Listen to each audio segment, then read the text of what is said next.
Retailers are betting big on the return of in-store shopping. Recent data out from Coresight Research finding that major U.S. retailers opened more stores than they closed in 2022. Now, this is the first time that this has happened since 2016, the latest sign that the death of brick and mortar may have been greatly exaggerated. Let's talk about all this. We want to bring in Tom O'Hern. He's the CEO of Macerich, which owns and operates shopping centers here throughout the country. Tom, it's great to have you. So certainly we talked a lot about maybe the death of brick and mortar, maybe the death of malls over the last several years. It certainly seems like that tide has shifted. What are you seeing? What are you hearing from your tenants today?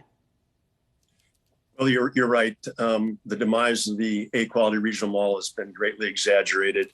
And where we're really seeing it is in retailer demand. We're seeing demand like we have not seen since before the great financial crisis.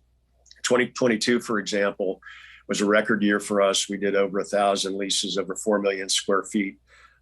It's a tremendous amount of retailer demand, and it's coming from a lot of interesting non-traditional categories. You know, we're seeing co-working coming into the malls, multifamily residential, high-end fitness, new entertainment uses, office towers, electric vehicle makers are starting to take a fair amount of space in our malls. And it's not just Tesla. So the malls are becoming a place to be. They're exciting. And the consumer has certainly come back with a force.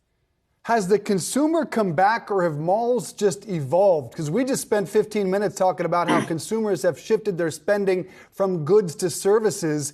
Do malls actually reflect that trend? Well, we do, because we provide things beyond just the traditional mall apparel and footwear uses. Today, it's a lot more food and beverage. Office components are part of it. Multifamily entertainment, for example, is a much bigger component than it was years ago. So it's bringing in more people, more energy. One example I can give you is we recently signed a deal with the Arte Museum, which is going to go in the third level of Santa Monica Place here in Southern California. They're going to take 48,000 square feet that used to be a theater.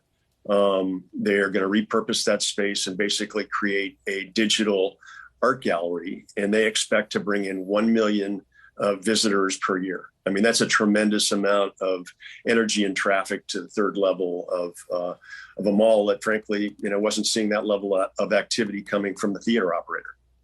Tom, when it comes to consumers, obviously they're out there looking for experiences. Maybe that's why they're going out and shopping in person after shopping online for a while. But some of those macro concerns that we have heard about this earnings season, are you seeing any signs of that, just any signs of distress from any of your tenants in terms of people backing out of deals? We have not. I mean, we've certainly been cautious about that and have an eye to that. We're sensitive that could happen given the macroeconomic situation that we find ourselves in. But the consumer has proven to be incredibly resilient. I mean, coming out of COVID, we expected that, but it's continued.